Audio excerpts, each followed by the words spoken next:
Estás en Crónicas de la Tarde, estás en el 13 y te pedimos que te quedes aquí, que te quedes con nosotros, porque te vamos a tener informado, te vamos a tener comunicado, te vamos a acompañar mientras esto sea posible. Todos los días revisamos nuestro protocolo. Ahora estoy recibiendo una música de fondo en el retorno que pido si es posible corregirla. Estamos saliendo de un estudio en exteriores, un estudio que nos da mayores condiciones de aislamiento. Quiero decirles que hoy arrancamos con una historia de irresponsabilidad extrema. Parece que hay gente que no ha entendido algunas consignas. En este caso, un joven de 24 años que regresó el pasado 13 de marzo, volvió de Estados Unidos, volvió de un viaje. Él vive en Palermo, pero no pudo evitar ir a una fiesta, una celebración que se realizaba en la localidad de La Reja, en Moreno. Se presentó en esta fiesta, participó de esta fiesta y a los pocos días quedó como positivo de coronavirus, con todo lo que eso significa, dejando a su paso a 10 personas bajo sospecha, a las cuales se le están haciendo distintos tipos de exámenes. De análisis. Dos de las personas, entre las personas involucradas en esa fiesta, había varios menores y jóvenes, pero también había dos adultos mayores que están bajo sospecha de padecer coronavirus, uno de 76 años y otro de 79. El joven está ya aislado, se encuentra hospitalizado en Moreno. Pero vean ustedes en este video el momento en el que se le comunicaba su situación en su casa de Palermo. El video. Pampa. Mónica, vamos a hablar de la denuncia primero, porque es importante decirlo. La intendenta de Moreno, Mariel Fernández, decidió denunciar penalmente a este joven que, aunque vive en Palermo, tiene domicilio real en Moreno. ¿Por qué? Porque contagió, y lo vamos a confirmar, son 11, Martín. Sí, son 11 los confirmados de esa fiesta de 100 asistentes, más quienes trabajaron, mozos, disjockey, que fue un día después de haber llegado. Vamos a contar un poquito la cronología en cuanto a los tiempos para entender la irresponsabilidad. El 12 de marzo, el presidente de la Nación, Alberto Fernández, dice que todas aquellas personas que vienen del exterior tienen que cumplir 14 días de cuarentena. Este joven fue a una fiesta de 15 al día siguiente de llegar de los Estados Unidos, el 13 de marzo. Ya ahí incumplió las reglas. El 15 de marzo se detecta que esta persona era positiva de coronavirus. Ahora se sabe esta información que decía Pampa recién, Mónica. 11 personas infectadas y, atención, 20 personas más que están siendo estudiadas, que tendrían los síntomas y que todavía no se sabe si son positivo o negativo. Hoy mismo la Policía Federal fue a notificarlo de la causa en su contra. Mira, repasamos entonces estos datos. La cantidad de gente con positivo de la que fue esa fiesta son 11. Y los que están bajo estudios... 20. Los que están bajo estudio son otros 20. Hasta donde yo sé, ustedes me confirman, él está ahora aislado, internado en el Hospital Mariano y Luciano de la Vega, que es el hospital central para atender. Ya fue dado de alta, Mónica. Ya fue dado de alta, esto lo confirmamos, y esas imágenes a las que vos hacías referencia recién son en la casa de Palermo. Él vive sobre la calle Paraguay, aquí en la ciudad de Buenos Aires. Y hasta allí llegó la Policía Federal a notificarlo de esta causa que lleva adelante el juez federal Néstor Barral. Inclusive, Mónica, atención, porque las autoridades están investigando que dentro del total de las 31 personas afectadas, los 11 que decíamos ya confirmados positivos y los 20 que se están investigando, hay menores de 15 años, o sea, chicos realmente muy chiquitos, y como decías vos, gente adulta, gente mayor, más de 60 años, inclusive... La cumpleañera está infectada de coronavirus y también la madre, que es una persona mayor. O sea que entre los 11 casos que dieron positivos del análisis que se hizo, están la que cumplía años, la chica que cumplía años de 15 y su mamá, ¿correcto? Exactamente, es así. Además, lo que ha trascendido es que, no sé si entre los casos sospechosos o positivizados, hay dos adultos mayores de 76 y 79 años. Esta es por lo menos la información que circuló. Muy grave, muy grave, muy grave, muy grave esta historia, esta irresponsabilidad, esta distracción, podemos decir, de que llegó, no se informó, no sé cuál fue exactamente la fecha de la fiesta. No sé si ustedes disponen. 14 de Él marzo. llegó el 13 de marzo. Al día siguiente, El día claro. siguiente. 14 de marzo. Al día siguiente. Ya el 8 estábamos todos muy atentos a lo que pasaba. Ya se pensaba que alguien que podía venir del exterior traía el virus, que tenía que estar en cuarentena, ya se sabía eso, en cuarentena de 14 días. Pensá que a los 2 días fue cuando se anunció que teníamos que, a los pocos días, al final de esa semana, que teníamos que quedarnos en casa. El 12. Y esta fiesta, bueno, Mónica, esta es la situación. esta fiesta se hizo porque en ese momento, hay que decirlo, en ese momento la cláusula y lo que se pedía era que si se hacían este tipo de fiestas no superen los 200 invitados. Bueno, en este caso eran 100 y todo corría por la buena voluntad de las personas, buena voluntad que no tuvo este chico de 24 años, que como decían, ahora está en su casa y tiene solamente un permiso para salir al Instituto Malbrán porque se sigue analizando su situación. Si bien todavía le dieron el alta, tienen que seguir cómo está evolucionando cada uno de sus síntomas. Bueno, a ver, no estoy escuchando alguna línea de orden, pero yo lo que quiero decir acá es que Moreno es una localidad. Tenemos el video. Moreno, antes de ir al video, quiero recordarles algo. Moreno es una localidad, es uno de los partidos del Gran Buenos Aires más populosos. 500.000 personas viven en Moreno, muchas en dificultad. Así que este es un dato muy delicado para manejar. Vamos a ver el video del momento en el que este joven es advertido de su situación.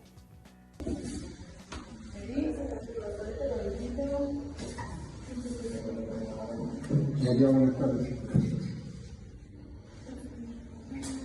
Tomando los recaudos, desde ahí te ganás tus derechos, ¿sabes?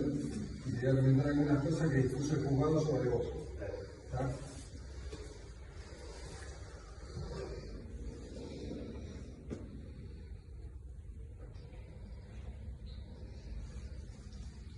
¿Sí?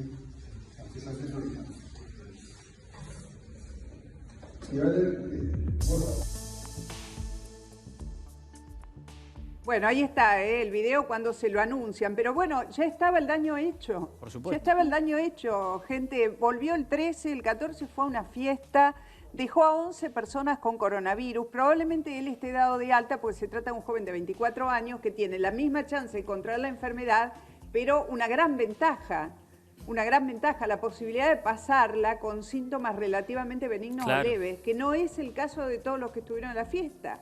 Estamos hablando de que en la fiesta había adultos y adultos mayores. Y ya escuchamos que a medida que progresás en edad, por cada década de la vida se multiplica tu posibilidad de daño, de no poder emerger de la enfermedad. De todas formas, Mónica, bueno, el 19 de marzo, este joven entró en terapia intensiva con un cuadro importante a nivel respiratorio. Digo, no la pasó tan bien, porque también está ese dato. Los jóvenes también corren riesgos. Obvio, por supuesto. Te sumo, Marisol, la joven que habló con nosotros hace un par de días. Hoy le volvieron a dar el resultado, dio positivo nuevamente y ahora tiene una infección en un pulmón. Es decir, los jóvenes también la pasan mal y corren riesgos. Sí, importante que lo digamos, ¿viste? Porque en general cuando uno es joven tiene una sensación de absoluta omnipotencia y acá se ha dicho que el virus pasa benigno en los jóvenes. No en todos los casos es así. Vamos a tener contacto ahora con Diego Santilli, el vicejefe de gobierno. Buenas tardes, Santilli. Hola Mónica, buenas tardes, ¿cómo les va a todos? ¿Qué tal? Sí, ¿Qué tal? perfecto, perfecto. ¿Se me escucha ahí? Bueno, sí, perfecto. Estamos trabajando de manera remota, así que estamos comunicados desde otro lugar que no es el estudio. Diego, ¿cómo corrió el día de hoy? ¿Qué aprendizaje se hizo ayer y qué se pudo sacar en limpio? Hoy algunas cosas mejoraron un poco, aunque todavía no fluye el tránsito, por lo menos en algunos accesos. Es verdad, Mónica, hemos mejorado en el día de hoy, tenemos carriles exclusivos para todo el personal de salud, obviamente para la logística, que es el abastecimiento de todos nosotros, y el transporte público también. Para que tomemos dimensión, todo el personal o los trabajadores de la salud pueden entrar por cualquier acceso a la Ciudad de Buenos Aires con un carril exclusivo, y después está el transporte público, los camiones y todos aquellos que tienen que ver con los permisos. Ahora, obviamente, la fluidez tiene que ver con controlar que los que están permitidos transitar sean ellos. Entonces, no es sencillo el control, lo tenemos que ir haciendo igual. Todo el análisis numérico del día de ayer, de lo que va del día de hoy, está enmarcado, más allá de algunos excesos, en un descenso importante. Para que tomemos dimensión, el subte sigue 94% abajo de usuarios, los trenes siguen en un promedio de 91% abajo de usuarios, que un día frecuente, con lo cual todos los indicadores de transportes, de logística y de movilidad está en los parámetros en los que tiene que estar. Obviamente hay una transitabilidad mayor en términos de vehículos particulares que debemos controlar, que debemos hacer los análisis, y obviamente cada uno de ellos que incumpla van a tener severos castigos, tantos en lo material o económico, por decirlo de alguna manera, con las multas, como también en lo penal. Ahí seremos inflexibles, porque nosotros tenemos que recordar que la gente que tiene que estar transitando son aquellos que nos cuidan, que nos protegen, que nos comunican y que nos abastecen. Es muy importante pararnos en algunos conceptos. Cuando hablamos, y voy a ir a medida que me van apareciendo las inquietudes, cuando hablamos de carril para salud no hablamos de ambulancias o equipos de emergencia, sino de trabajadores de la salud que tienen que llegar a los grandes hospitales, centros médicos, terapias intensivas y quirófanos que hay en Cava, ¿no? Exactamente, porque ya la ambulancia tiene el carril exclusivo. Digo, estamos hablando de la gente que tiene que ir a trabajar, que en el día de ayer hay médicos y médicas que perdieron 2 horas en un control. Entonces tenemos que facilitarle la accesibilidad. También hoy la ciudadanía se comportó de otra manera, no ocupó el carril exclusivo, cosa que ayer la prontitud, la celeridad por llegar, medio que ocupó el carril logístico que ya existía anteriormente. Entonces, bueno, ni hablar de las banquinas, no sé qué está, claro, ni hablar del uso de las banquinas sí, en Mónica, estos casos, ¿no? No sé qué está pasando con eso. Hoy las autopistas están señalizadas, si ustedes ven en las autopistas dice personal de sanidad por tal carril, logística, transporte, estamos y a medida que pasan las horas mejorándolo. Por los carriles centrales va entrando toda la gente que viene a otro tipo de actividad, que hay mucha gente que da alimentación, medios de comunicación, seguridad, etcétera, ¿correcto? Correcto, y ahí tenemos que pensar de qué estamos hablando. El que trabaja en el supermercado, los trabajadores del supermercado, el que trabaja en el almacén con su empleado, el que trabaja en el sector de la alimentación, que tiene que ver, por ejemplo, con los restaurantes con delivery, porque el restaurante no podés ir y porque no tenés que ir, pero dan delivery a los domicilios, digamos, tiene que ver con esa gente, o el personal de mantenimiento, porque para que una clínica y un hospital esté funcionando tiene que haber un mantenimiento, el que prende la caldera, el que administra los sistemas de aires, todo el mantenimiento para que todo el sistema de salud pueda funcionar. Bueno, se incorporan a hacerle algunas preguntas, Diego, los compañeros que están en el estudio. Santilli, quería consultarle por la modificación que se dio hoy de la ley o de la ley de faltas 451, que cuando la gente lo escucha por ahí no lo asocia con nada puntual de la vida cotidiana, pero es bien importante porque son las multas económicas. Hoy se habló de que se iban a aumentar y van a pasar las multas económicas a aquellos que transiten sin un permiso o transiten cuando no debían hacerlo, iban a aumentar de entre 10.000 y 80.000 pesos. ¿Eso es así? ¿Cuál es el monto real de las multas a las personas que infrinjan el DNU? Es así porque no estaba tipificado. Vos tenés multas en lo cotidiano por estacionar mal, por exceso de velocidad, por diferentes temáticas, pero no tenés multa por incumplir un decreto. Claro. Entonces lo que se estableció hoy en la resolución son de qué monto a qué monto van esas multas. Y eso no invalida de lo penal, digo, quiero ser claro con esto. Eso es también la multa pecuniaria, por decirlo de alguna manera, que tiene que pagar alguien, que va de 10.000 pesos a 80.000, para ponerlo en ese andarivel. Así está tipificada en la norma. Por el otro lado está la denuncia penal. Recordemos que en la ciudad de Buenos Aires tenemos 1.034 personas que fueron demoradas con causas penales y 264 de ellas fueron detenidas. Con respecto a los detenidos, ministro, ¿dónde están? ¿Están en alguna alcaldía, en alguna sede de la policía, en la policía comunal, lo que se conoce como comisaría comunal, o ya están directamente a disposición de la justicia federal para ser remitidas a algún penal? Todos los casos están a disposición de la justicia, por supuesto. Tenemos en este momento de los 264, 21 detenidos y es la justicia la que dispone en nuestras alcaldías, porque estamos hablando de otro tipo de delito que no es el que uno está acostumbrado, por ahí la palabra no es la adecuada, pero a los delitos que tienen que ver con robo, homicidios, robo a mano armada, etcétera. Son otro tipo de delitos que es de incumplimiento del decreto establecido por el Poder Ejecutivo Nacional y eso es lo que está en nuestras alcaldías. Santilli, la mayoría de los argentinos, por Santilli, suerte, sí. estamos cumpliendo con el aislamiento y muchos queremos saber lo que se dijo en las últimas horas de si se va a extender o no hacia mediados de abril. La imagen estos últimos días es una comunicación directa de Ciudad con el Gobierno Nacional. ¿Qué información tiene usted, Santilli, con respecto a esta posibilidad de extender el aislamiento? Nosotros somos un solo equipo, trabajamos con el Gobierno Nacional, con la provincia de Buenos Aires y con todos los gobernadores en un solo equipo, así que nuestro diálogo es cotidiano. De hecho, hoy con Horacio y Guado de Pedro estuvimos, y la Directora Nacional de Migraciones, estuvimos con una nueva implementación de un sistema en el Centro de Monitoreo Balbín, nuestro, que está ahí en la General Paz, que lo que hicimos es, aquellas personas que vinieron del extranjero del 15 de marzo a la fecha, la pudimos asociar con una patente de vehículo y el anillo digital nuestro rastrea esos 50.000 vehículos asociados a esas personas para determinar si están cumpliendo la cuarentena o el aislamiento o no lo están cumpliendo. Para que ustedes tomen dimensión, cuando estábamos ahí con el ministro del Interior, Guado de Pedro, surgieron 3 alarmas, esas alarmas fueron verificadas, sí eran los vehículos, pero no estaba la persona manejándolo, era una persona que estaba autorizada, por ejemplo, al abastecimiento iba a una despensa o a un almacén. Entonces estamos monitoreando eso. Respecto de la primera pregunta, esa decisión la van a tomar los científicos, los técnicos, los médicos, con el presidente y nosotros todos juntos trabajaremos y iremos en esa línea. Es una decisión que supongo que vendrá más adelante, no sé cuál va a ser.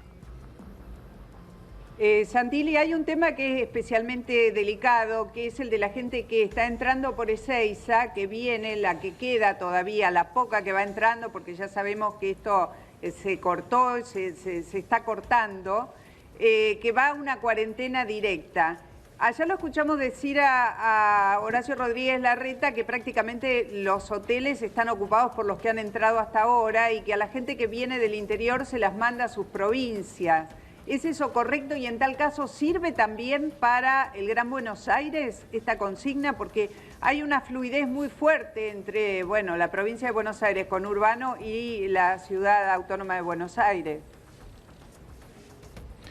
Lo que dispuso la autoridad sanitaria de la Ciudad de Buenos Aires es que aquellos vecinos o ciudadanos que vivan en la Ciudad de Buenos Aires, que vinieron del exterior en los últimos días, como usted bien lo dice, tengan un lugar previo a ir a sus casas a cumplir el aislamiento para analizar de alguna manera si tiene más síntomas, si presenta síntomas, etc. Eso es lo que está sucediendo respecto de la ciudad de Buenos Aires. Respecto a las demás provincias, van a aislamiento en sus provincias, pero la ciudad no puede albergar a todos los pasajeros de las diferentes provincias de ¿Cómo nuestro los país. trasladan? Esto, la autoridad, ¿Cómo los están la trasladando? autoridad sanitaria. Bueno, a la Ciudad de Buenos Aires llegan a Ezeiza y se los traslada a los hoteles, en micros o en logística, digamos, viene a los hoteles. Y ahí se hace una permanencia y bueno, y esperamos a ver cómo evoluciona cada una de las personas. Eso es lo que hace la Ciudad de Buenos Aires. Ahora, la discriminación de quienes vienen a los hoteles en la Ciudad de Buenos Aires y quienes parten hacia sus provincias y bajo qué sistema, ¿se hace en Ezeiza o se hace aquí en Buenos Aires? Se hace en Ezeiza y llegan a los hoteles las personas con domicilio en la Ciudad de Buenos Aires. ¿Cuánta gente hay ahora en hoteles cumpliendo una cuarentena obligatoria posviaje aproximadamente? ¿O cuántas plazas hay? Hasta ayer había 1.328 personas. Viviendo en hoteles hasta cumplir su cuarentena. Así es. Hasta que la autoridad sanitaria lo determina, en principio eran 14 días, vamos a ver si la autoridad sanitaria va viendo qué es lo que va a hacer en cada uno de los casos. Otra pregunta que la verdad es que tiene que ver con esta intensidad de contacto que hay y de fluidez que hay en el tránsito entre muchos distritos del Gran Buenos Aires y la ciudad. La gente que entra a trabajar de los servicios esenciales, que vuelve a hacer la cuarentena en su casa por la noche, esta fluidez de gente. ¿Qué acuerdos hay o qué encuentro hay? Supongo que han tenido muchas reuniones en las últimas horas con el gobernador Kicillof a propósito de la atención de la gente que contraiga la enfermedad y tenga que ser asistida en hospitales, porque, digamos, es gente que vive en la provincia, trabaja diariamente en la ciudad. ¿Qué acuerdos, qué protocolos hay al respecto para dar asistencia a todos? El mismo que llevamos todos los días de nuestras vidas en la ciudad de Buenos Aires. Seguimos manteniendo, y en nuestra curva de análisis, la misma lógica de todos los días. En términos de accesibilidad, tenés 2/3 del movimiento entrante y saliente es de vecinos que viven en la provincia de Buenos Aires, que trabajan en la ciudad de Buenos Aires, 2/3 sobre la totalidad, me refiero. En términos de movilidad, en términos de atención hospitalaria, nosotros computamos en todo el trabajo que venimos haciendo un 30%, que es el número habitual de internación que tienen los hospitales de la ciudad de Buenos Aires. O sea que está contemplado en los mismos parámetros que trabajamos todos los días. Distinta es la atención, que es otra cosa, pero acá estamos entrando en un proceso de una pandemia que tenemos que pensarlo en términos de... digamos, de alojar personas en los hospitales, tal cual viene sucediendo todos los días en nuestra ciudad. Santilli, quería preguntarle por un tema que preocupa mucho a la gente que nos está viendo, que tiene que ver con los precios y la remarcación. ¿Cómo se está trabajando para controlar eso? Y en caso de que los detecten, ¿qué multa se le hace a un comerciante que aumenta los precios indiscriminadamente? Bueno, ha establecido el Gobierno Nacional los 1000 productos, que también hacen al abastecimiento, El precio de esos productos hace el abastecimiento, porque si el precio es desmesurado, se te produce un desabastecimiento. Lo que hay que dar tranquilidad a la gente es que una de las ocupaciones más importantes que tenemos, tanto en el Gobierno Nacional como en los gobiernos locales, es el abastecimiento, para que la gente pueda ir a comprar sin tener miedo que le falte algún producto. Ahora, hay 1000 productos que ha establecido el Gobierno Nacional que tenemos que cuidar, y nosotros estamos acompañando desde Defensa de la Competencia, como habrán visto ayer personal de la FIP recorriendo cada uno de los lugares. Nosotros también. Por supuesto, Defensa de la Competencia, que hay que sostener los productos esenciales marcados por el Poder Ejecutivo Nacional. Santilli, la semana pasada... Sí, Mónica, adelante.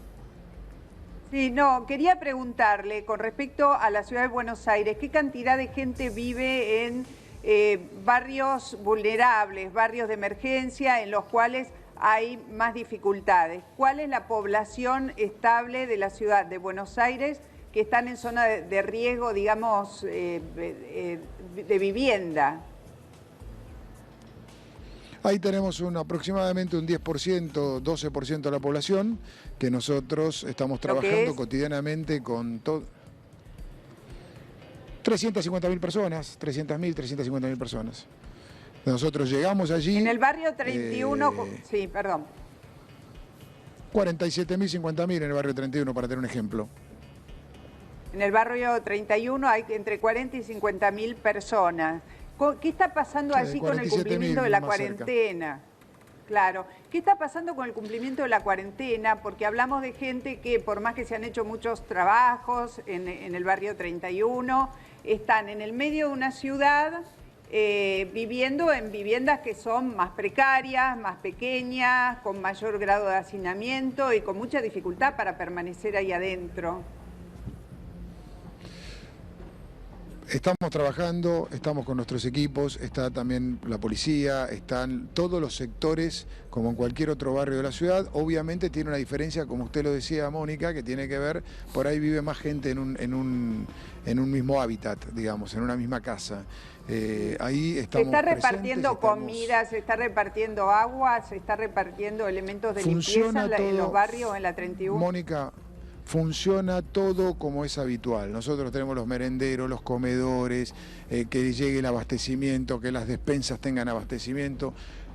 todo está funcionando como la normalidad. Obviamente hay que seguir tomando más precauciones y mayor trabajo a medida que la pandemia avanza, que todos sabemos que va a haber más casos y el gran trabajo que se está tratando de hacer es tratar que los casos sean inferiores a lo que el sistema público de nuestro país puede sostener, que es el aprendizaje sobre otros países del mundo. Así que estamos trabajando como todos los días con refuerzos, refuerzos de paradores, refuerzos de centros de inclusión, refuerzos en todos los andariveles de la presencia del Estado en toda la ciudad. Santilli, la semana pasada le decía, enorme operativo en la zona del puerto, un barco que llega de Uruguay, una persona que subió al barco estando infectada con coronavirus. En las últimas horas, y en un ratito vamos a dar detalles, lo excarcelan a este joven, pero ustedes van a ir muy duro, van a hacer una presentación judicial pidiendo un resarcimiento. ¿Qué opina de esta excarcelación? Yo no quiero opinar de la excarcelación, nosotros tenemos que opinar de lo que tenemos que hacer. A mí lo que me parece es que como Estado, como gobierno, tenemos que estar presentes. Y estar presente significa que esas 400 personas que llegaron esa noche y quedaron en el playón de una empresa que los trajo, nosotros inmediatamente dispusimos un operativo, 385 pasajeros y 15 tripulantes, o 19 tripulantes, no me acuerdo exactamente.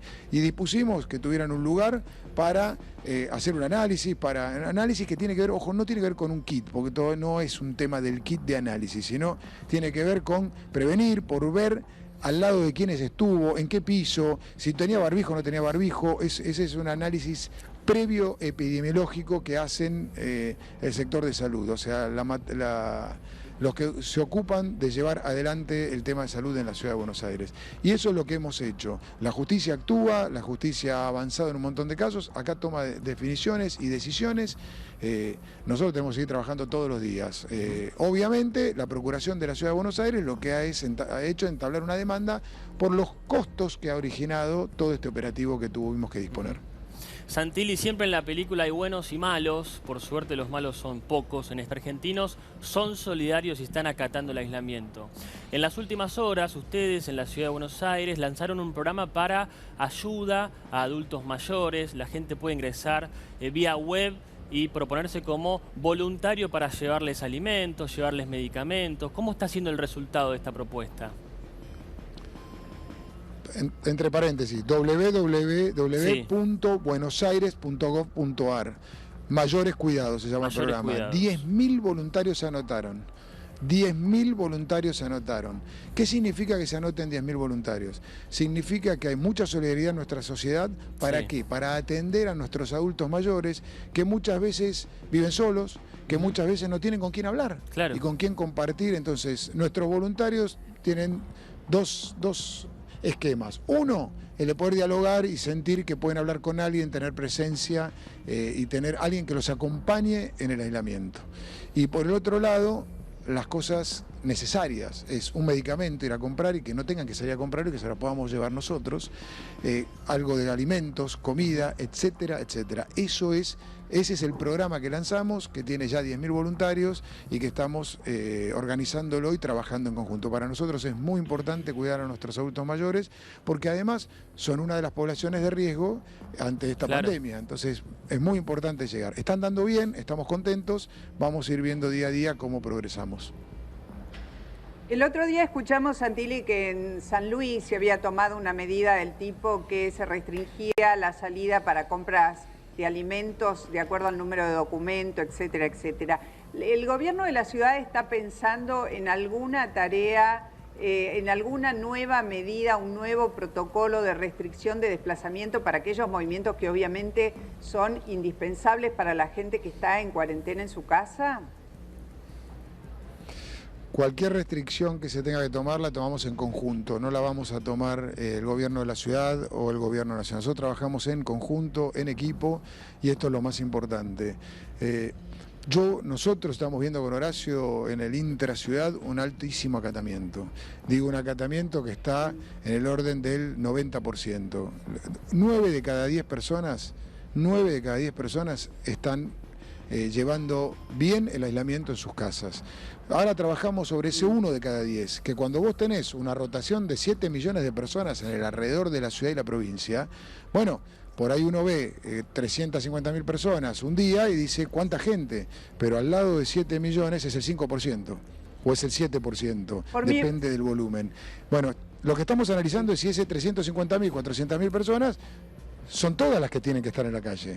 Y claramente no son todas. Hay algunos, como los casos que tuvimos ayer, voy a arreglar la plantita, cosas que no tienen que suceder, pasan. Bueno, y ahí actuamos. El que está caminando con el Pokémon en la calle, son cosas ridículas que no deberíamos tener que estar discutiendo, pero bueno, pero también el que nos dijo en el control en el Puente Porredón que tenía que ir a arreglar las plantas. Entonces, es una locura. Arreglar las plantas. Digo, arreglar las plantas. Pero claro, arreglar la planta de su local, arreglar las plantas de su local comercial. Sí. Y yo lo entiendo que sea un comerciante que tiene, pero o es una excusa ridícula, o quiso violar el aislamiento. Entonces digo, por supuesto fue separado y de la fila, pero estaba ocupando una fila con un auto. Digo, todas ese tipo de casos, que a veces por el caso ridículo es lo que más se nota, digo, son las cosas que tenemos que controlar. Pero también me quiero quedar con la inmensa mayoría, 9 de cada 10 que están en sus casas cumpliendo el aislamiento, que están haciendo algo activo, positivo, para luchar contra esta pandemia. Una última pregunta y espero tenga una respuesta breve porque pasamos a otro tema después de agradecerle. La gente en situación de calle, ¿qué está pasando con la gente en situación de calle? Muy buena pregunta. Nosotros tenemos el Buenos Aires presente. Para cualquier persona, cualquier ciudadano que vea a alguien en situación de calle nos llama al 108, que hemos hecho reforzado nuestros centros de inclusión. De hecho, ayer fui con Daniel Arroyo y con la ministra María Migliore a ver el nuestro en Parque Avellaneda. Abrimos uno nuevo en Parque Avellaneda con más camas, duchas y comida. Parque Chacabuco, el Parque Sarmiento y también el Polideportivo Pereira. Además de todos los que están durante todo el año abiertos en la ciudad. Estamos dando un trabajo, la verdad, que hay más gente que está yendo a nuestros paradores. Recordemos que durante el año a veces la gente no quiere ir a los paradores. Bueno, ahora sí tenemos mayor afluencia. Estuvimos ayer con el ministro de Nación, Daniel Arroyo. Bueno, muchas gracias, Santilli. Muchas gracias por esto, por el trabajo que están haciendo y sobre todo por las fotos conjuntas de los funcionarios de uno y otro lado de la política que están poniéndole el pecho, el cuerpo y la piel juntos a este tema. Eso siempre trae tranquilidad a la gente. Gracias. Es así y es lo que tenemos que hacer. Esta debe ser la regla del país, ver la imagen para mí de Horacio, Alberto y Axel Kicillof y todos los gobernadores es la imagen que tenemos que tener y es lo que tenemos que hacer en este momento. Bueno, muchas gracias. Era el vicejefe de gobierno. Ahora nos vamos a meter con otra historia. Me van a acompañar para presentarla los compañeros en el piso, en el estudio principal, que tiene que ver con este hombre que subió a un avión desde Madrid, habiendo tenido síntomas puntuales de coronavirus, se descompensó a bordo a poco de salir y generó toda una situación muy dramática. Quien estaba a bordo de ese avión está ahora en línea vía Skype con nosotros y es el doctor Federico Riorda, que entiendo está en Córdoba, doctor. Buenas tardes. Hola, buenas tardes, Mónica, ¿cómo te va? ¿Qué tal? ¿Cómo estás? ¿Cómo fueron las cosas? ¿Cómo llega esta historia a detonar adentro del avión? Si nos puedes hacer un relato de cómo fue. Bien, en realidad ya una hora más o menos después de haber emprendido el vuelo, se da aviso por altoparlante que había una persona que necesitaba atención médica. Cuando yo me ofrezco ya se había acercado un médico, que fue el primer médico que entró en contacto con él, que es el doctor Atún de Rosario. Entonces no hizo falta mi presencia. A la segunda hora de vuelo me viene a buscar la jefa de cabina pidiéndome si me podía acercar para valorarlo también y para tener una segunda opinión del caso. Y bueno, y ahí entramos en contacto con el colega, decidimos formar como un equipo de atención porque la situación no estaba bien, era un paciente que estaba descompensado. Federico, vos estabas, te tuteo, entiendo que sos una persona muy joven, vos estabas regresando de un viaje de trabajo, estabas regresando de una vacación, subiste al avión como última posibilidad. ¿Cómo era tu situación cuando te sorprende con tu condición de médico esta historia? En realidad yo estaba en Madrid haciendo una rotación profesional en un servicio de cirugía en un hospital público, ahí en el Hospital de La Paz. Cuando se empieza a activar todo este tema de coronavirus, las rotaciones se vieron afectadas y uno tenía la posibilidad de seguir con la rotación o no, quedaba en la elección de cada uno, pero bueno, yo por condiciones o por opción propia elegí volver a Argentina para, pues sabía que tenía que hacer la cuarentena y ya después predisponerme al servicio sanitario nuestro. Seguir. Claro, y este hombre ya tenía, cuando subió, ¿qué edad tiene el hombre? 71 años, entiendo, ¿no? 78. 78 años, perdón. 78 años. Cuando él subió al avión, ¿ya se sabía que tenía coronavirus o tenía síntomas muy fuertes? Porque por lo que sabemos y lo que uno ha ido escuchando, yo lo escuché al doctor Atún hoy hablar de este tema, él quedó en un estado de sofocación muy fuerte, con un fuerte compromiso respiratorio, ¿correcto, en el avión? Exactamente, el cuadro que él manifiesta al inicio es de una insuficiencia respiratoria, le faltaba el aire y no estaba en condiciones de respirar así por sí mismo y necesitaba atención médica urgente, por supuesto. Nosotros hasta el día de hoy no sabemos si tiene coronavirus o no. Por una cuestión de sintomatología compatible y contexto, decidimos tratarlo como posible sospechoso. Nosotros en ningún momento confirmamos el diagnóstico, pero lo más precavido en semejante situación era actuar como tal. Doctor, Claro. la información Bueno, que sí. circuló es que él mismo reconoció que días atrás tuvo fiebre, tuvo tos y que incluso tomó, antes de subirse al avión, un paracetamol para bajar la fiebre y así poder sortear el control. ¿Esto es cierto? ¿Se los dijo a ustedes en pleno vuelo? Nosotros con el paciente no pudimos hacerle el interrogatorio directo porque no estaba en condiciones, estaba con una depresión de conciencia, entonces el interrogatorio fue directamente hacia los acompañantes. La familia. Y obtenemos de la familia datos como esos. El paciente presentó fiebre una semana atrás y dicen que desde un servicio médico del 139, que es el COVID en Madrid, le indicaron que por la edad y demás arranque a tomar paracetamol 1 gramo cada 6 horas. Él siguió la indicación médica, se atuvo a eso, consultó de nuevo al mismo número, le dijeron absolutamente lo mismo. Entonces lo que él refiere, o el familiar refiere, es precisamente que por indicación médica telefónica le indicaron eso y fue el motivo por el cual lo tomó. Doctor, salteo por un momento nada más la cronología del relato para preguntarle qué pasó cuando llegaron, porque estamos hablando de un avión lleno de gente donde evidentemente hay una persona que, si bien todavía no sabemos si tiene el coronavirus, pero que todos los síntomas indican que sí, o por lo menos son compatibles con el virus. ¿Qué pasó cuando llegaron? ¿A todos los fueron a buscar? Digo, cada uno se fue por su lado. ¿Qué es lo que sucedió cuando aterrizaron, cuando bajaron del avión? Bien, nosotros lo que hicimos en vuelo fue avisar a Ezeiza que teníamos un caso sospechoso y que activen en tierra el protocolo y se predisponga el equipo médico. Cuando aterrizamos, la gente por lo general empieza a pararse, se abrocha el cinturón antes, se quiere acomodar. La jefa de cabina pidió que por favor permanezcan todos sentados, que se iban a levantar los médicos a ver un paciente. Mientras ingresaba el equipo de sanidad, ellos avisan de que no se asusten, de que se activó el protocolo por posible COVID-19 positivo. Entonces las medidas las íbamos a ir dando y se iban a seguir moviendo la tripulación y los pasajeros según vayamos ordenando por altavoz. Lo primero que se hizo fue evacuar a este paciente y a su familia, o a la esposa en realidad, que también necesitó atención médica por un tema de una crisis hipertensiva. Y después continuó el desembarco de los pasajeros, que fuimos trasladados en colectivo desde la pista hasta la terminal. Y dentro del avión, en pleno vuelo, ¿cuáles fueron las medidas de asepsia? Digo, ¿le dieron barbijo a los que habían estado junto al hombre, los que estaban cerca? ¿Cómo se tomaron esas medidas para que no, en caso de ser positivo, no se contagiara a otra persona? Bien, lamentablemente el vuelo venía lleno y no tuvimos una opción de poder aislarlo y sacar al paciente de ese lugar. Entonces, lo que se designó con acompañamiento de la tripulación y el comandante, que fueron muy partícipes en esto, se designó 2 personas de la tripulación que estuvieran en el contacto y en asistencia de este pasajero. Todos usamos guantes, barbijo, había gafas disponibles. Se reservó un baño aparte exclusivo del avión solamente para este pasajero. Y a la gente que estaba alrededor se le otorgó barbijo a los que no lo tenían. y se le informó que estábamos bajo una atención médica, no dimos el porqué por una cuestión de no entrar en un estado de alarma.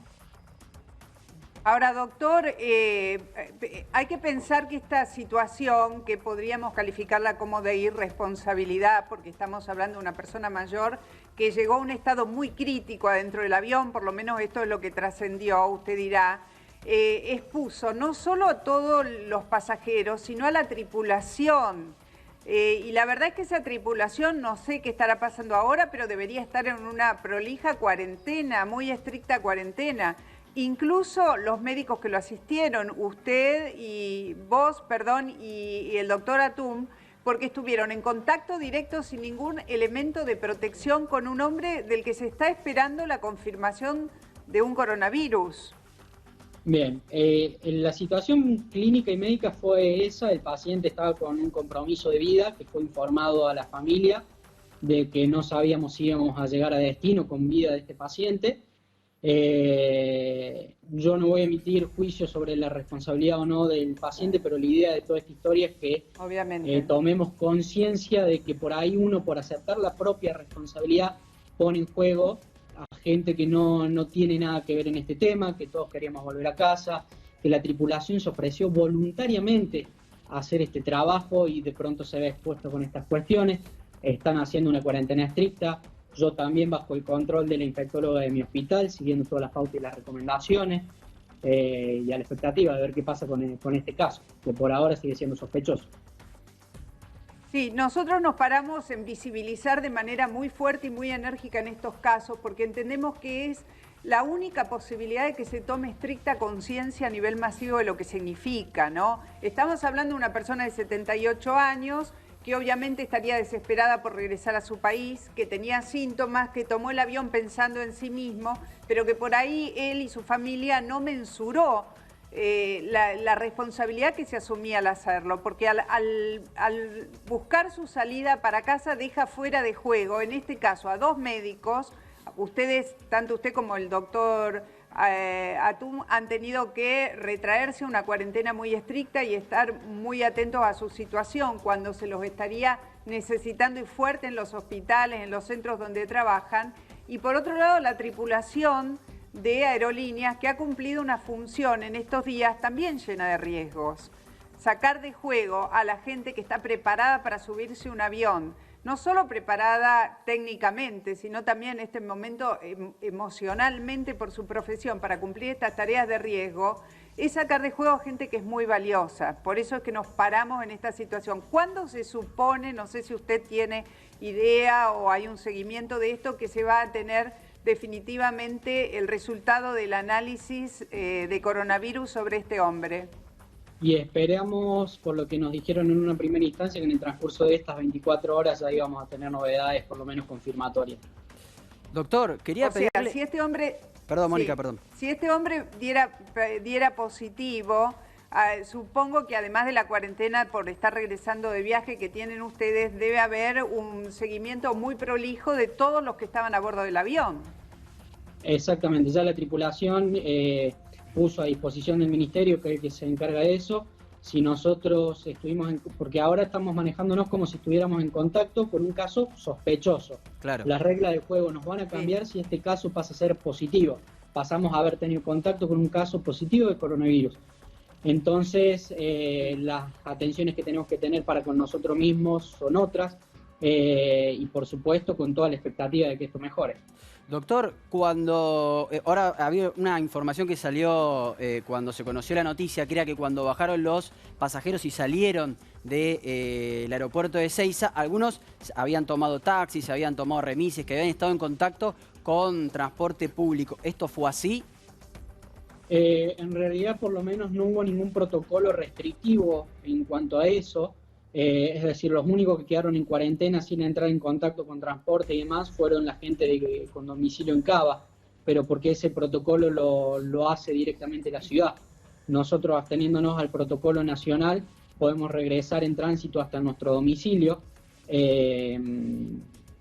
y empezar a cumplir la cuarentena obligatoria. O sea, todas las personas que no vivían en la ciudad, por más de que hayan estado cerca de esta persona, tenían que ir, claro, tenían que volver a sus provincias, a sus ciudades, a donde sea, tomaron transporte público a pesar de, por ejemplo, haberse sentado cerca de este hombre. Sí, la gente que estuvo... Bueno, de hecho...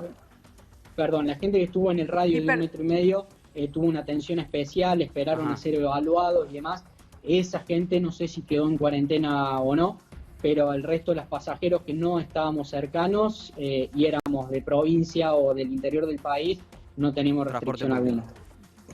Bueno, pero los 2 médicos que intervinieron, perdón, Pampa, y después ya te doy paso, pero quiero despejar esta duda. ¿Tanto el doctor Atún como usted regresaron a sus provincias utilizando los medios de transporte público?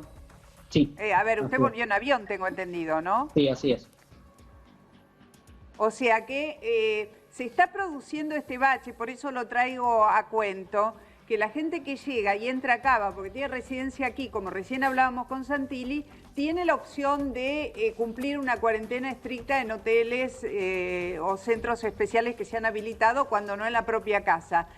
Pero la gente del interior tiene que tomar un tránsito que no necesariamente es un vehículo privado, una cosa más aislada, sino que sube a un avión o eventualmente a un micro de los que están circulando.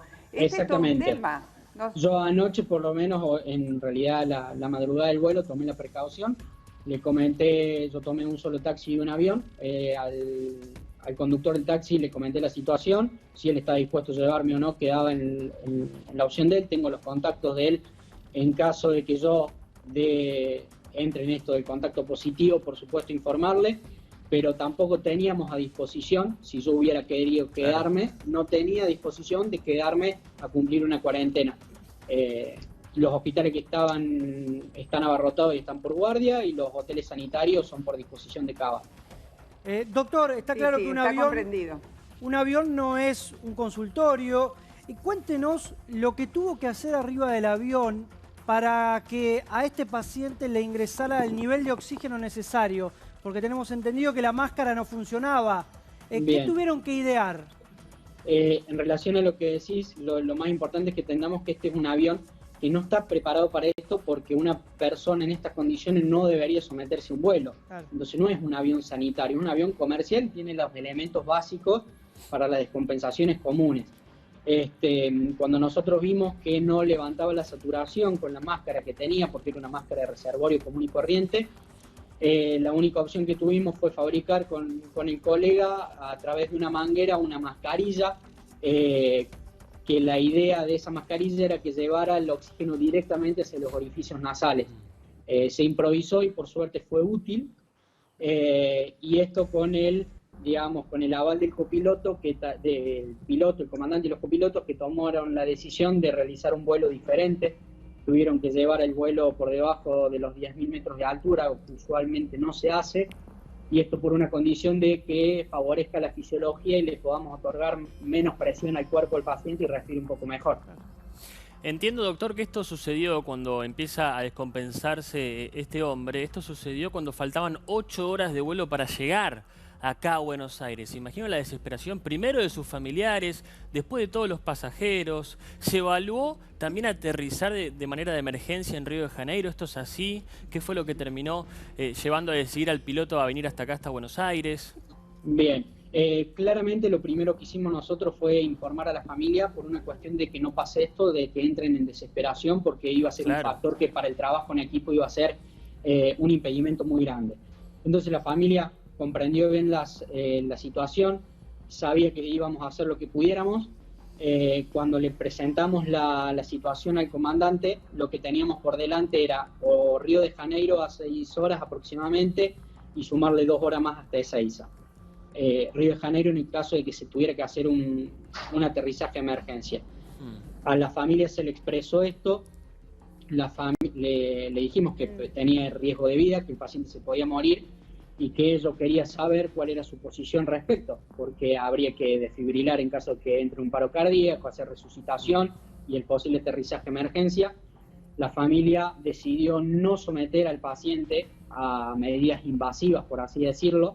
Eso lo dejamos precariamente, pero por escrito, porque es una decisión que no es fácil de tomar. Y ante toda esta situación y de que el paciente empezaba a compensarse con las medidas que hacíamos, en conjunto, el comandante finalmente fue quien decidió arribar a Ezeiza.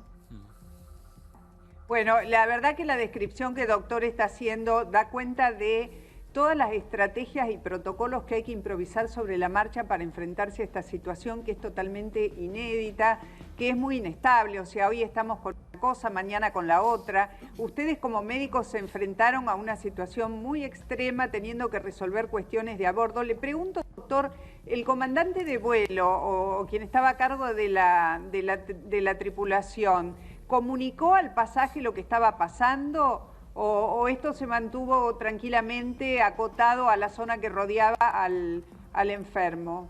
No, decidimos que no se iba a dar información a nadie, además también por una cuestión de intimidad. Simplemente mantuvimos la calma en todo momento nosotros. Transmitirle calma a los acompañantes es lo que mejor le puede pasar para que no empiecen a notar nada raro. Si bien había algunos que se han vuelto, había miradas y momentos de tensión, no pasó nada mayores. La información a los pasajeros se la dio recién al aterrizar. ¿En qué zona del avión estaba ubicado este hombre? ¿Estaba en clase económica? ¿Estaban rodeado de sus familiares? ¿Con cuánta gente iba? Él estaba en clase económica, sería casi al final del avión, en el tercio posterior del avión, y estaba acompañado por 3 familiares más. Bueno, doctor, muchas gracias. Gracias por este testimonio. Vamos a seguir con atención la evolución de esta historia y desde ya el hecho de que haya 2 médicos comunicándose y siguiéndolo nos da una cierta tranquilidad para el resto de la gente. ¿Sí? Muchas gracias por lo que hicieron a bordo también. Por favor, muchas gracias. Bueno, se produjo una novedad inquietante en torno al joven que se subió al buquebús. ¿Recuerdan la historia de este chico de 21 años que se subió a un buquebús portando los síntomas de coronavirus después de haberse hecho un hisopado para hacer el análisis en cuestión y se enteró a bordo por WhatsApp y todo lo que después ocurrió con la gente del Panamericano? Pampa, ¿qué pasa ahora con él? Pasa, Mónica, que en las últimas horas, ayer, para ser más exactos, el juez federal Luis Rodríguez, quien entiende en la causa, decidió excarcelarlo. Cuando nos enteramos la semana pasada del enorme operativo que por eso le preguntábamos a Santilli, habían montado con el SAME 400 personas aisladas, creímos que la imputación iba a ser otra, que este joven, a pesar de estar internado porque dio positivo y la contraprueba dio positiva, iba a pasar un tiempo detenido, por lo menos con prisión domiciliaria. Nos venimos a enterar, y ahí te estamos mostrando el documento, que el juez federal resuelve excarcelar a este chico. Estamos hablando de Lucas Singerman. Aparte, recordemos cómo es la historia, porque él vuelve junto a unos amigos de Holanda, él vive en Holanda, o por lo menos estaba estudiando allá, va a Uruguay, a una casa donde están los 5 juntos, le hacen el test, quedan en avisarle, él no cumple la cuarentena, sino que intenta regresar a Buenos Aires en el barco. Y cuando está arriba, al 5.º día exactamente, no cumplió los 14 obligatorios que dice la Organización Mundial de la Salud, cuando estaba arriba del barco le llega un mensaje de texto, un mensaje de WhatsApp en realidad, avisándole desde la clínica que había dado positivo. Ahí él mismo va y le dice al capitán del barco, miren, a mí me dio el resultado positivo, tengan cuidado. Y ahí es cuando se empieza a desmadrar todo, los restantes tripulantes del barco se empiezan a desesperar, por supuesto, y esta persona queda detenida e internada. Y ahora la excarcelación, que se suma a la que ayer contábamos de el que le pegó al guardia de seguridad en Olivos. Tenemos esta del buquebús, ni hablar de ayer del surfer que lo llevaron a la casa y después terminó en Ostende. Claro, se suman una serie de casos donde primero lo detienen y después lo dejan libres. Pero fíjate, Mónica... Ahora, les hago una pregunta técnica. Sí, dale, dale. Escarcelado supongo que no quiere decir fuera de una situación de proceso eventualmente penal por estas cosas, ¿no? Claro, está escarcelado. Escarcelado quiere decir que no está dentro de una comisaría o de una dependencia policial. Pero quiero creer que por el nivel de irresponsabilidad de esta gente, más allá de lo que podamos evaluar desde el punto de vista de responsabilidades penales, la irresponsabilidad personal de toda esta gente los pone como en una zona de dificultad, porque vos lo podés tener de vecino y decir, ¿y si mañana sale? ¿Y si mañana me lo encuentro, no sé, en la esquina y no cumple la cuarentena? ¿Qué sucede también, Mónica? Perdón, quería agregar, de parte de la defensa de este muchacho, hablamos con Cunio Liberona, su abogado. nos confirmaba que él permanece internado en el sanatorio Agote, eso en primer lugar, y después nos contaba que, bueno, que él volvió de Holanda, primero hizo esta parada en Uruguay con sus amigos, que sus padres son médicos, y esto es lo que dice, insisto, la defensa de este chico. ¿Cuál es su relato con respecto a esta historia? Dice que no tenía síntomas, pero que por haber venido de Europa los padres le sugirieron que se haga este test. Al ser profesionales de la salud consiguieron que él pueda acceder a esto en Uruguay. Y en ese momento en Uruguay, si bien se hace este resultado que luego le iban a dar, este test que luego le iban a dar el resultado a través del celular, sucedía que en ese momento en Uruguay, si bien la OMS recomienda la cuarentena de 14 días para las personas que vienen de países de riesgo, en Uruguay en ese momento no estaba reglamentado. Recuerdan ustedes que tiene que hacerlo cada jefe de Estado para sus residentes, sus turistas y sus ciudadanos. Entonces él dice que no tenía síntomas, se subió al buquebús y ahí fue cuando le llegó el resultado. Por eso entendemos que técnicamente y legalmente es que recibió esta excarcelación. Sí, pero hay también que era lo que decía Mónica, y lo quiero compartir con vos también, que es el mensaje que dejan los jueces, porque tenemos al golpeador de Olivos que lo dejaron en libertad, estuvo preso en domiciliaria unos días. Este chico puso en peligro a todo un barco entero y está libre. Insisto con el mismo ejemplo, el del surfer, lo llevan hasta la casa, de los 15 segundos aparece en Ostende, que hasta el día de hoy no sabemos cómo llegó a Ostende el surfer, porque cómo hizo para salir de Florida y aparecer en Ostende sin que nadie lo pare, sin que nadie le pregunte nada, no se sabe. Por eso digo, el mensaje que dejan los jueces y los fiscales cuando liberan a estas personas tan rápido en medio de lo que estamos viviendo. Aparte, Mónica, la interpretación que hace cada juez del Código Penal, porque a este chico, Lucas Ingerman, le imputan el artículo 205 que tiene una pena de hasta 2 años. Por eso es una pena en expectativa escarcelable, no hay riesgos procesales, dice que no se va a escapar. Pero la excarcelación es bajo caución juratoria, es decir, juratoria. Sí. El chico dice, juro que no me voy a escapar. Fíjate lo que hizo Ramos Padilla con el surfer, que no infectó a nadie porque no está contagiado, pero le impuso una caución de 500.000 pesos, le llevó la camioneta, las tablas de surf y lo dejó preso. No hay un criterio. Y de hecho, yo ayer hablé, por ejemplo, con el fiscal de Olivos, el fiscal de Vicente López, con el caso del hombre que le había pegado al guardia de seguridad. Y el fiscal estaba que volaba, estaba muy enojado porque él había pedido que quede detenido. Y porque el juez había dicho, primero que lo dejaba detenido porque podía entorpecer la causa. Y a los 5 días lo deja libre porque dice que no, que ahora al final no la puede entorpecer. ¿Qué cambió en esos 5 días? No se sabe y se repiten estos casos también. Bueno, lo que sería interesante es que esta gente quedara bajo proceso, bajo investigación y eventualmente llegara a una condena cuando se pueda, porque la verdad que ahora los jueces están en una seria dificultad también, porque eso sentaría un precedente, y el precedente es atención con lo que haces de aquí en adelante, porque si te cae una condena, aunque sea escarcelable de 2 años, de aquí en adelante te tenés que portar muy bien hacia adelante, porque si llegás a cometer otro ilícito, te da a un cumplimiento efectivo de tu condena. Sí, pero yo con esto quiero decir, hay que hacerle saber a la gente que no es gratis.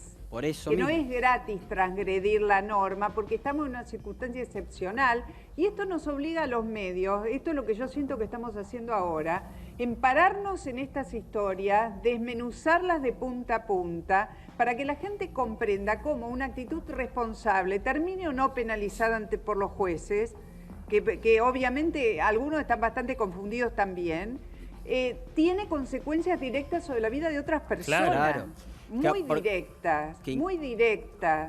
Que inclusive, digo, también hay que ver qué pasa, va a ser trabajo nuestro de los medios seguir el recorrido de estas causas en el futuro, porque hay algunas causas en el Poder Judicial, y esto lo hemos repetido y es bueno que la gente lo sepa, que tardan 10 años en llegar a una condena, que tardan 10 años en llegar a un juicio oral. Y ahora imagínense, y cuando digo 10 años no es una exageración, tardan 10 años en llegar a un juicio oral, imagínense lo que va a hacer ahora, que todo este tiempo las causas se pararon, que los jueces no están yendo a trabajar por lo menos a tribunales, que los juicios orales se suspendieron todo, digo, todo se va a atrasar y por eso va a ser muy importante seguir estas causas, esto que vos decías, Mónica, más allá de que si ahora lo liberan o no, de si lo escarcelan, ¿qué pasa en el futuro? ¿Qué pasa con el proceso penal? Bueno, si esto fuera una película, estuviéramos viendo una serie por una plataforma, habríamos puesto pausa, pero la película sigue corriendo y en cuanto liberemos la pausa y volvamos a poner play, Sí. Vamos a ver qué pasa Ahora, con todo esto. una última cosa Hablando antes de eso, pasar pero- de tema, sí. Mónica, porque marcabas lo Sí. jurídico, que esto sigue, no es grato transgredir las normas. Está bien, entendiendo el campo jurídico, pero este chico del buquebús, con el coronavirus positivo, a ver, lo que decíamos, puso en riesgo a más de 300 pasajeros. ¿Y quién le explica el día de mañana a uno de estos otros pasajeros que Nacho. también se contagie con él y ponga en riesgo su vida? Está lo jurídico y también lo que Nacho. pasa con la situación. Sí. Te tengo que cortar porque meterme en una historia que nos tira un poquito de aire fresco, el caso de Juana, que cumplió 15 años y lo celebró de manera virtual. ¿Me estás viendo, escuchando, Juana? Hola, Mónica, sí. ¿Estás con tu mamá? Yo no te estoy Sí, viendo en ella es este mi mamá. momento. Bueno. Está mi mamá acá, no sé ¿Cómo si fue se esta ve. idea? Sí, no, lo que pasa es que yo no estoy trabajando de manera remota también, entonces estoy teniendo bueno. que adaptarme. Juana, contame cómo fue lo del cumple. ¿A quién se le ocurrió? ¿Cómo lo hiciste? Contame. Bueno, como no iba a estar con mi familia y amigos en el cumpleaños, lo que hicieron fue hacerme 2 videos y en uno había saludos de todos mis familiares y amigos para que los tuviera cerca, y después a mi mamá se le ocurrió ir a soplar las velitas arriba a la terraza, y ahí fue cuando pasa lo que vieron en el video, que todos los vecinos empezaron a cantar y me empezaron a gritar cosas y todo, y estuvo muy bueno. Ah, bueno, ¿esto cuándo fue? El 23 A de ver si marzo. podemos ver el video, ¿lo estamos viendo? El 23 de marzo. Y esto surgió casi espontáneo sobre la marcha. Ahora sí te estoy pudiendo Sí. ver un poquito. Ahí estamos viendo el videíto. Sí, yo lo estoy viendo Sí, con alguna surgió. dificultad, pero acá te estoy viendo. ¿Surgió espontáneo? ¿Surgió sobre la marcha? Ahí ves. Espera, lo escuchamos. Sí, Las velas. ¡Ay, nos miramos las velas! 15, vamos. Que los cumpla feliz. Que los cumpla feliz. Juanita, que los cumpla feliz. Las velas. ¡Ay, nos miramos las Ah, velas! bueno. 15. Bueno, qué vamos. lindo. Me dicen que utilizaste un gorro. ¿Te lo podés Sí, poner? es este. ¿Lo tenés a mano? A ver, ¿me lo dejás Ahí. ver? Déjame ver. Estoy tratando de ver en un mini monitor. Es uno cómo que iba a es esto usar para la fiesta. Por eso lo usé. Ah, vos tenías preparado ya un cotillón para tu fiesta. Ahí Sí, te iba a estoy ser una viendo. fiesta Era de familiar, día, ¿no? pero Sí. sí, era chiquita porque me iba a ir de viaje, pero ya estaba todo organizado y lo tuvimos que cancelar, obviamente. Bueno, ¿y tu mamá está por ahí? ¿La puedo escuchar? Ah, mirá qué lindo. Sí, acá lo estoy mirando.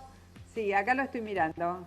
¿Pero dónde lo compraste eso? Qué lindo, es con estrellas, con plumas, hermoso. Sí, esto lo compramos en el cotillón para un momento de la fiesta, que todos los invitados tenían que llevar un gorro.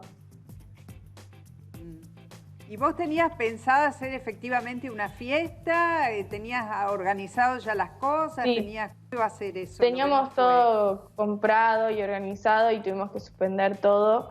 Y ahí fue un momento que me puse muy triste. ¿Y qué tenías pensado? ¿Una fiesta dónde? ¿En tu casa? ¿En un Era en salón? una ¿Cómo quinta, era? pero era bastante chiquita porque como me iba a ir de viaje a Italia, Oh, era algo más pequeño. se te hundió la fiesta y el viaje. ¿Cuántos planes postergados, Juana? Sí, el viaje igual es en septiembre, pero por ahora no sabemos qué va a pasar, obviamente. Bueno, vamos a ver. Todos teníamos ganas, teníamos planes, proyectos, cosas. ¿Y cómo llevan la cuarentena ahora? Bueno, ahora yo ya no salgo desde no sé cuántos días directamente y mi mamá es la que va al súper a comprar, solamente sale ella. Bueno, Juana, gracias por tu testimonio, que anime a otros a hacer fiestas en los balcones con los vecinos como coro. Es lo que hay, Bueno, hay que disfrutar lo que uno muchas tiene. gracias. Adentro. Gracias, Juana. Gracias también a la mamá Chau, chau. Nos vamos al corte, en un ratito volvemos.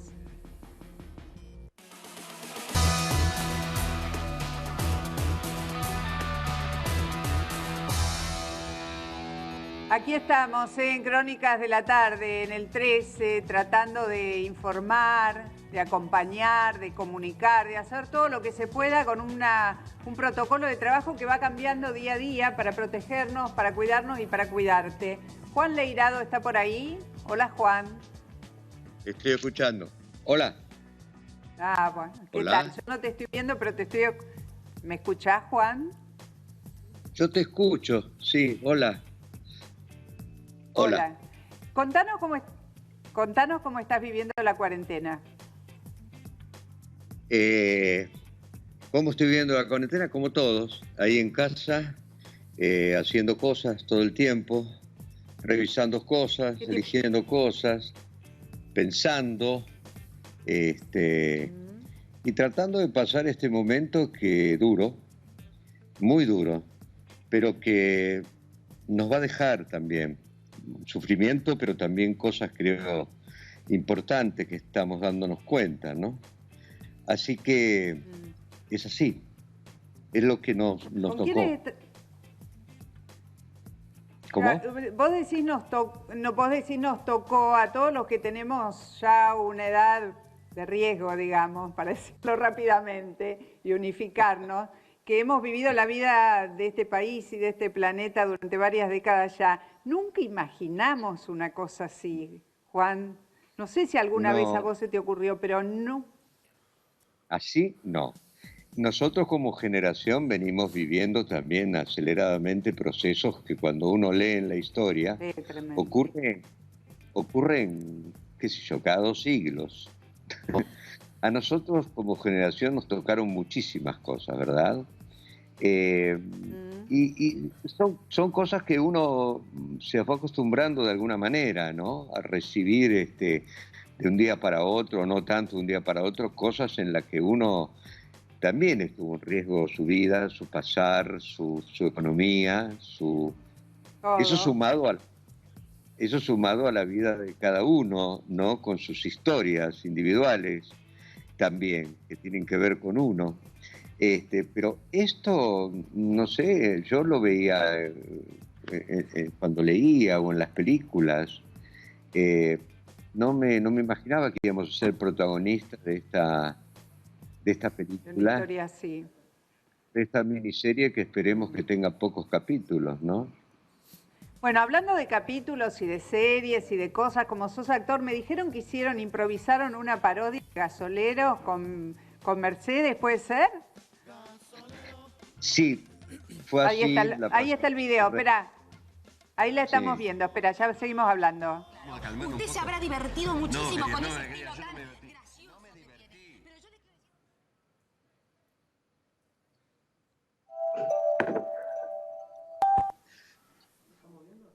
¡Pani!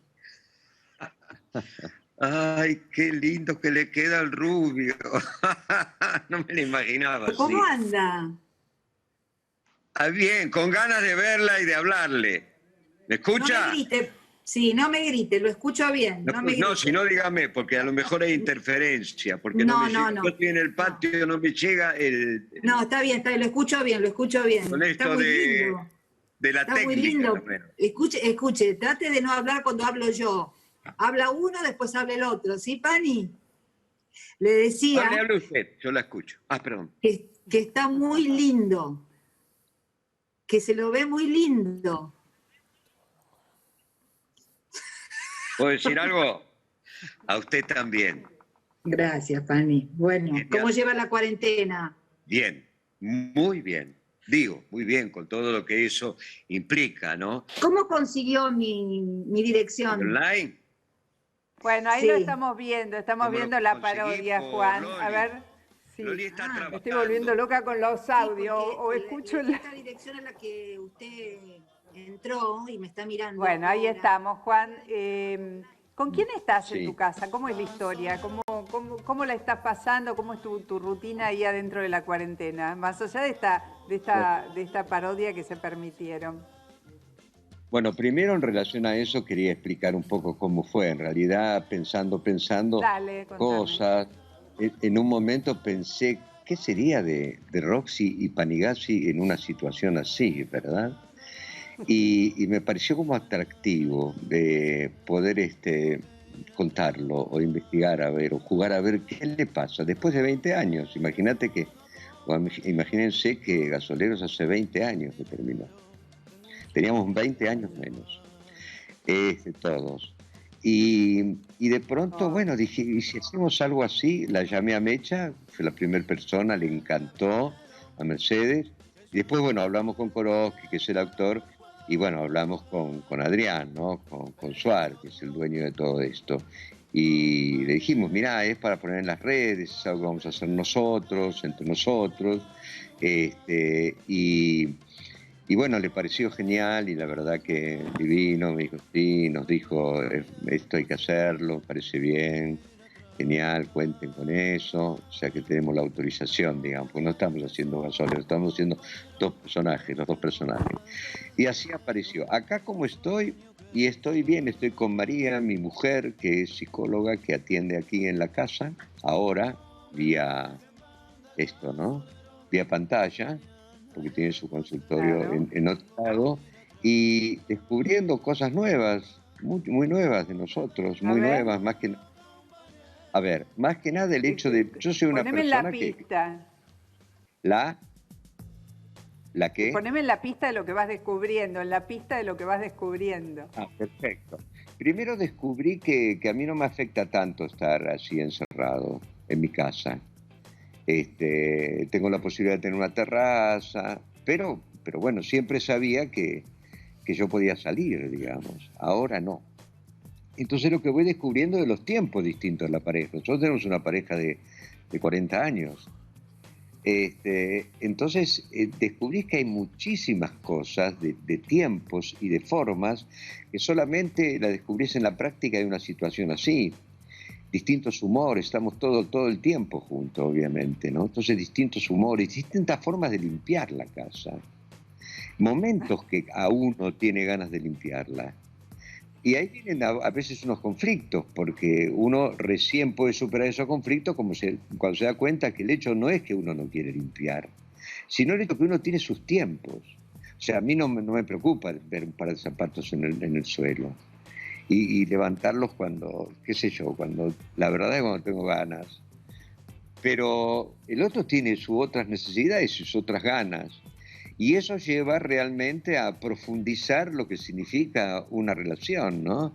Pero el hecho de la limpieza, el arreglo, por ejemplo, me parece muy importante, porque es una cosa muy básica que hace que uno diga de esa cosa chiquitita, uy, ¿cómo vamos a tener que aprender a respetar nuestras formas? Somos buena gente, nos queremos, nos respetamos, tenemos diferencias, pero somos distintos, ¿no? La pareja son dos universos que se juntan. No, y además, Juan, te escucho hablar de esto tan simple como es mantener la limpieza, el orden, el lavado de los platos, la fregada de los baños, la planchada de la ropa y todo lo demás. El descubrimiento para muchos que habitualmente no hacen esas tareas, no digo que sea tu caso, por favor, pero en general en las casas las mujeres nos ocupamos de esta tarea y las que trabajamos tenemos a otra mujer que en general nos ayuda. Nos va a permitir esta etapa entender a muchos el enorme trabajo que hay, silencioso, invisible en el mundo doméstico, que para muchos es como que no existe hasta que no ven, estando dentro de la propia casa, la cantidad de tiempo y esfuerzo que lleva. Sí, estoy de acuerdo con eso, pero también sirve para darse cuenta de algo que no está tanto puesto afuera, porque lo que decís es real, pero también nosotros, los hombres, bueno, voy a hablar de mí, también tenemos una forma y un estilo que lo tenemos que aprender a modificar si convivimos con el otro. Porque según las características de cada uno, como te decía antes, hay cosas que me molestan y otras que no. Pero esto no quiere decir que yo no quiero sacar los zapatos porque pienso que lo tiene que hacer la mujer. Sino porque pienso que, bueno, que los tengo que sacar porque estoy metido en otro universo. Claro. No creo que sea un universo masculino y femenino, pero sí lo hay. Hay un universo masculino que también tiene que ver con la sociedad y la historia del hombre, que tiene que ver para qué nosotros fuimos codificados, digamos, y que nosotros tenemos que aprender a salir de eso. Y que es real, que es, por ejemplo, con el comportamiento con la mujer y la valoración que le tenemos que dar como un igual que lo somos. Pero también hay una estructura, yo no soy médico ni... Hay una estructura también que tenemos, que tiene que ver a lo mejor con cierta forma física, interna o química, que también nos lleva a tener otras apreciaciones. ¿Se entiende? Seguro, que no invalida, seguro. Yo te sí. tengo que... Yo te tengo que despedir porque me están haciendo señas de que este programa termina. Estamos todos muy estrictos con los tiempos y con todo. Te agradezco mucho y nos dejas unas cuantas cosas para reflexionar. Y muchas gracias por lo de Gasoleros, porque estas ideas un poquito creativas nos permiten seguir para adelante con una brisita de alegría. Chao, Juan. Hasta la próxima. Con eso y, bueno, me voy a limpiar. Cuídense. Chao.